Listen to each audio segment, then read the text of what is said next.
अंजनगाव बारी सर्कल परिसरातील बांधकाम कामगारांच्या मुलांचे शालेय शिक्षण, आरोग्य, शैक्षणिक अनुदान, अपघाती मदत व इतर मुद्द्यावर नितीन कदम यांनी ग्रामपंचायत कार्यालय अंजनगाव बारी येथे कामगार व नागरिकांसमवेत धडक मोहीम राबवत अधिकाऱ्यांना जाब विचारला। मुख्य कार्यकारी अभियंत्यांना वारंवार पत्रव्यवहार करून सुद्धा मुद्दाम निष्काळजीपणाने जाणीवपूर्वक मदत निधी स्थानिकांपर्यंत न पोहोचविण्याचे व 90 दिवसांचे अनुभवाचे प्रमाणपत्र न मिळू देण्याबाबत षडयंत्र स्थानिक लोकप्रतिनिधींच्या माध्यमातून होत असल्याचा आरोप स्थानिकांनी केला। सदर बाब संकल्पचे नितीन कदम यांना माहिती होताच त्यांनी वास्तविक परिस्थितीची माहिती घेत नागरिकांसोबत ग्रामपंचायत कार्यालयावर संतप्त जमावासह धडकले। महाराष्ट्र कामगार कल्याण मंडळातर्फे बांधकाम कामगार योजनेअंतर्गत ऑनलाईन नोंदणी केल्यानंतर नोंदणीकृत कामगाराला विविध योजनांचा लाभ दिला जातो,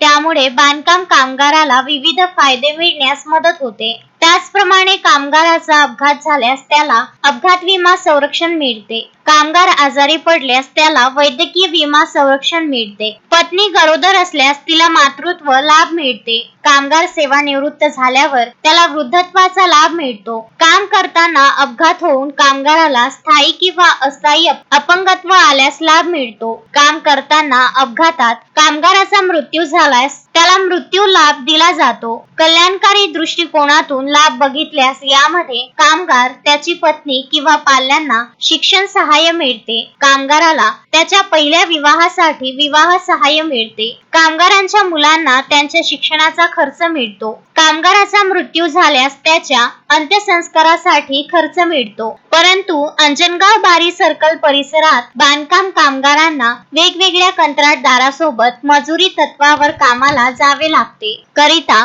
कुठल्याही एका कंत्राटदाराचा सही अथवा शिक्का घेणे शक्य नसल्याने त्यांना सदर योजनेच्या लाभापासून वंचित राहावे लागते। त्याचप्रमाणे ग्रामपंचायतीचे अधिकारी सुद्धा त्यांना ताटकाळत ठेवतात। वारंवार मुख्य कार्यकारी अभियंत्याला निवेदने पत्र देऊनही मुजोरीपूर्वक वागणूक देऊन राजकीय दबावापोटी अर्जाची मंजुरी अथवा त्याविषयीचा पाठपुरावा जाणीवपूर्वक करीत नाही, असा आरोप नागरिकांनी केला असता नितीन कदम यांनी ग्रामपंचायतीवर शेकडो महिला कामगारांसोबत धडक मोहीम राबविली। लवकरात लवकर सदर प्रश्न मार्गी लावा, अन्यथा संकल्प शेतकरी संघटना व नागरिकांच्या रोषाला सामोरे जा, असे थेट आवाहन नितीन कदम यांनी अधिकाऱ्यांना केले। यावेळी नितीन कदम यांच्यासह अंजनगाव बारी येथील शेकडो नागरिक व संकल्प शेतकरी संघटनेचे कार्यकर्ते उपस्थित होते। Vidarbha news bureau, Amravati.